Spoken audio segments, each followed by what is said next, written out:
एक छोटे से गांव शिवपुर में बूढ़ा किसान हरिलाल अपनी पत्नी कमला के साथ रहता था।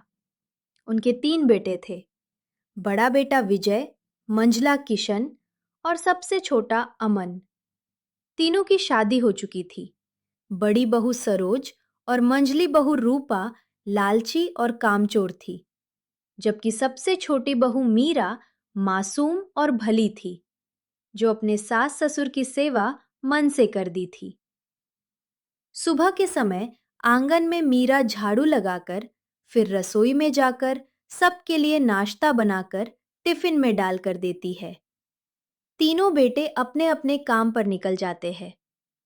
हरिलाल और कमला तृप्त होकर उसे देखते हैं। बिटिया मीरा, तू तो भगवान का दिया हुआ वरदान है। दिन रात बिना थके घर का सारा काम करती है। हाँ कमला, सच कह रही है तू। बाकी दोनों बहुएं तो कभी ढंग से दाल रोटी भी ना बनाए। उसी दिन सेठ रघुनाथ हरिलाल के घर आते हैं। वे उनके अच्छे दोस्त थे। हरिलाल जी, अब उम्र हो चली है। गांव भर में आज मैं कई घरों में वसीयत के कागज तैयार करवाया हूं। तुम्हारे पास अच्छे खासे खेत हैं। बच्चों के लिए जरा हिसाब किताब सोच लो। हाँ रघुनाथ, सोच रहा हूं कि अपनी जमीन जायदाद तीनों बेटों में बराबर बांट दूं, ताकि आगे झगड़े फसाद ना हो। सही है जी। अब हम कब तक खेत खलिहान देखेंगे? बच्चों को बांट देंगे तो हमारा मन भी हल्का होगा। रसोई के पास खड़ी सरोज और रूपा ये सारी बातें सुन रही थी। उनकी आंखों में लालच की चमक आ जाती है। अरे सुन, बाबूजी जमीन बांटने वाले हैं। अगर हम अब से इनकी सेवा करेंगे तो ज्यादा हिस्सा हमारे पतियों के नाम आएगा। हाँ दीदी, सही मौका है, वरना सब छोटे अमन और उसकी मीरा को दे देंगे। अब तो हमें भी अच्छी बहू बनने का नाटक करना होगा। रसोई में मीरा चाय बनाकर ला ही रही थी, तभी सरोज तुरंत अंदर गई और वो चाय और समोसे उठाकर बाहर ले आई और झूठ बोलने लगी। अम्मा जी, आप सबके लिए गर्मा गर्म चाय और समोसे बड़े प्यार और मेहनत से बनाया है मैंने। हरिलाल और कमला ये सब देख हैरान रह जाते हैं। कमला अपने मन में कहती है, अरे बाप रे, ये तो आज तक सुबह की चाय भी कभी नहीं लाई। अचानक ये मिठास कैसी? वाह हरिलाल जी, आपकी किस्मत बहुत अच्छी है। ऐसी सेवा करने वाली बहू सबको नहीं मिलती। बड़ी संस्कारी हैं आपकी बहुएं। उधर रसोई में मंझली बहू रूपा चिकन बना रही थी। पूरे घर में प्याज, अदरक, लहसुन और सारे मसालों की महक फैल गई। वहां मन ही मन बहुत खुश थी। दोपहर के समय वह थाली सजाकर बाहर लाती है। अम्मा जी, बाबूजी, आज मैंने आपके लिए खास डिश बनाई है। गर्मा गर्म चावल के साथ चिकन करी और साथ ही प्याज और हरी मिर्च भी खाइए। बड़े प्यार से बनाया है मैंने। मैं बहुत दिनों से सोच रही थी आप सबके लिए कुछ अच्छा बनाने का। अरे ये वही बहुएं हैं जो हमें एक गिलास पानी तक नहीं देती थीं, और आज सुबह चाय, समोसे और अभी चिकन बना लाई हैं। आखिर बात क्या है? अरे छोड़ो ना कमला, हमारी ही तो बहुएं हैं, और ये तो अच्छी बात है। चलो दीदी, अच्छी बहू बनने का नाटक तो हो गया। अब जरा अपनी सहेलियों के साथ थोड़ा मनोरंजन करके आते हैं। कुछ देर बाद सरोज और रूपा अपनी सहेलियों से मिलकर जंगल के रास्ते से घर लौट रही थी। आज तो खूब मजा आया रूपा। सहेलियों के संग बतियाने का मजा ही अलग है। अब बस जायदाद का सबसे बड़ा हिस्सा हमें मिल जाए। हाँ दीदी, घर पहुंचते ही फिर हमें उस बुढ़िया की सेवा का नाटक करना पड़ेगा, वरना उस मीरा के हिस्से ज्यादा जायदाद आ जाएगा। दोनों जल्दी जल्दी कदम बढ़ाती है। तभी अचानक छटाक की आवाज आती है। दोनों नीचे देखती है और हक्का बक्का रह जाती है। हे भगवान, ये तो नाग नागिन के अंडे थे। गलती से हमारे पैरों तले कुचले गए। अब हमारा क्या होगा? अब तो हमारी खैर नहीं।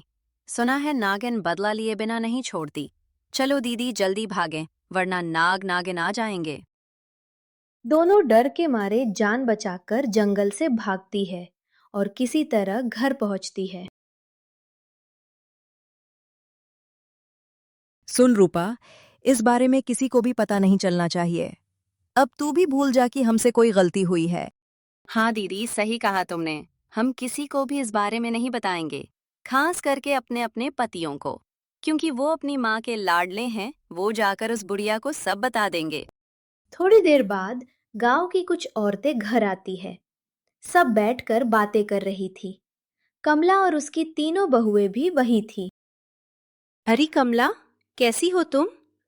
तुम्हारी तो तीन तीन बहुएं हैं। खूब सेवा करती होंगी तुम्हारी। हाँ बहना, सब भगवान की माया है। अरे अम्मा जी, एक बात बताओ, तीन तीन बहुएं हैं, पर घर में अभी तक घर की खुशियां पहले जैसी क्यों नहीं लौटी? दादी तो बन गई, लेकिन घर में पहले जैसी रौनक कब आएगी? हाँ हाँ, जब परिवार में प्यार और अपनापन बढ़ता है, तभी घर सच में स्वर्ग जैसा लगता है। कमला और उसकी तीनों बहुओं के चेहरे उतर जाते हैं। औरतें हंसते खिलखिलाते विदा हो जाती है, लेकिन कमला और उसकी बहुएं सोच में पड़ जाती हैं। सच ही तो कह रही थी वो सब। घर में सब कुछ होते हुए भी हमारे घर में खुशियों की कमी क्यों है? शायद हमारी सोच ही गलत हो गई है। बूढ़ी कमला बहुत सोचती है। फिर गांव के सबसे बड़े ज्ञानी बाबा को घर बुलाती है और सारी बातें बताती है। बाबा जी, मेरी तीनों बहुएं हैं, लेकिन हमारे घर में पहले जैसी खुशियां नहीं रही। आप बताइए, कोई ऐसा उपाय जिससे हमारे आंगन में फिर से खुशियां लौट आएं? कमला देवी, किस्मत और रिश्तों को बदलना आसान नहीं होता, लेकिन एक उपाय जरूर है मेरे पास। बाबा जी अपने थैले में एक पुराने मंदिर से लाए हुए कुछ मीठे फल प्रसाद के रूप में लेकर आए थे। ये 5 फल तुम अपनी तीनों बहुओं को दे दो। इन्हें आशीर्वाद समझकर तीनों एक साथ बैठकर प्यार से बांटकर खाना। इससे घर में सुख, शांति और आपसी प्रेम बढ़ेगा। जैसी आपकी आज्ञा बाबा जी, आपका बहुत बहुत धन्यवाद। सुनो बहुओं, ये बाबा जी का आशीर्वाद है। तुम तीनों मिलकर इन्हें एक साथ बैठकर खाना, तभी इसका सही फल मिलेगा और घर में खुशियां लौटेंगी। हाँ अम्मा जी, आप चिंता मत करिए, हम तीनों काम निपटाकर एक साथ ही खाएंगे। छोटी बहू मीरा आंगन में काम में लगी रहती है। उधर बड़ी बहू सरोज और मंझली बहू रूपा फल लेकर बैठी थी। वो लोग फल प्लेट में निकाल देती है। अरे इतने स्वादिष्ट और मीठे फल हैं, क्यों ना हम अभी खा लें? मुझसे तो रहा ही नहीं जा रहा। हाँ दीदी, मजा आ जाएगा। छोटी तो अभी तक आई ही नहीं है, उसका इंतजार करके क्या फायदा? हम दोनों खाना शुरू करते हैं। दोनों सारे फल खा जाती है। उन्होंने एक भी फल मीरा के लिए नहीं छोड़ा। प्लेट में बस छिलके और बीज ही बचे थे। थोड़ी देर बाद मीरा कमरे में आती है। वहां बस छिलके देखकर हैरान हो जाती है। अरे ये क्या दीदी, आप दोनों ने सारे फल खा लिए? बाबा जी ने तो कहा था कि हम तीनों को मिल बांट कर खाना है।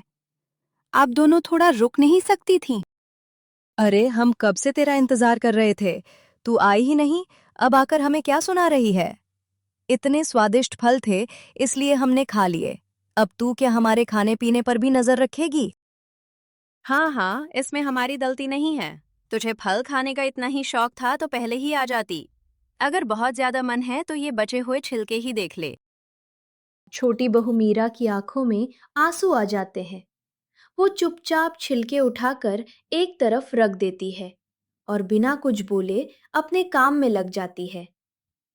दोनों बहुओं ने चालाकी से बाबा जी का प्रसाद खा लिया था, मगर भगवान की मर्जी को कौन बदल सकता था?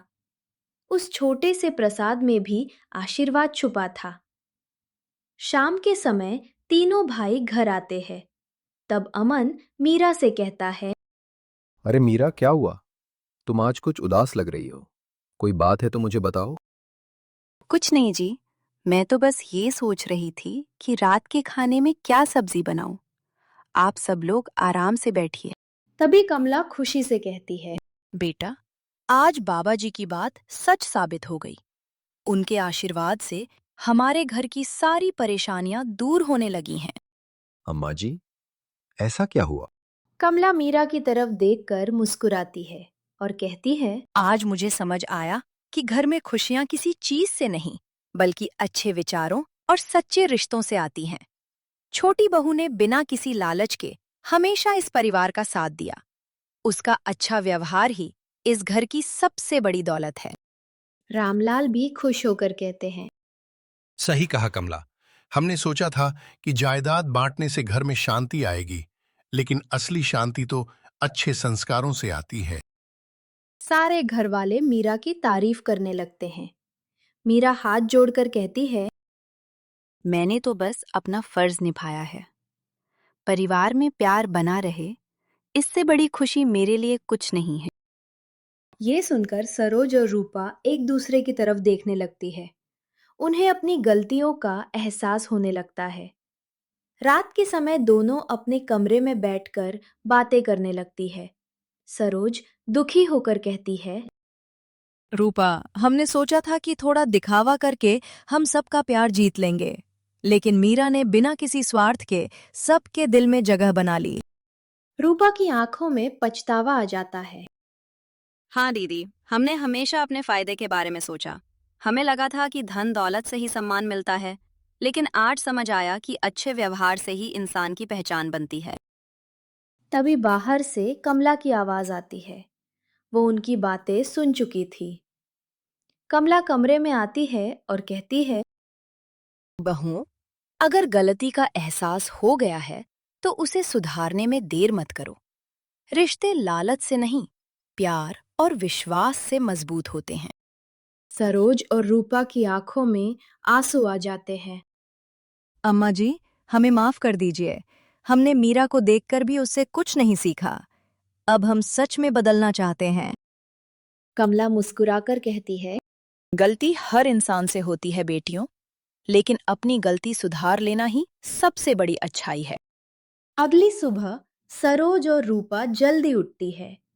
वे आंगन साफ करती है, रसोई का काम संभालती है और मीरा के पास जाकर कहती हैं, छोटी बहन, अब से हम तुम्हारे साथ मिलकर घर संभालेंगे।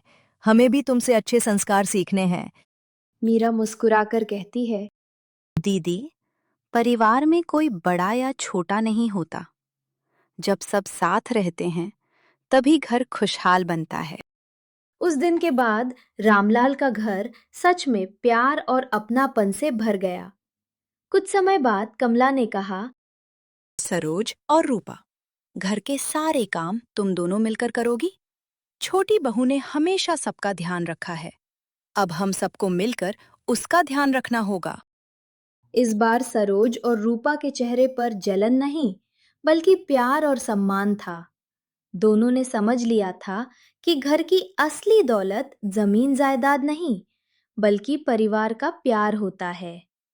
और इस तरह रामलाल का परिवार हमेशा के लिए खुशियों से भर गया।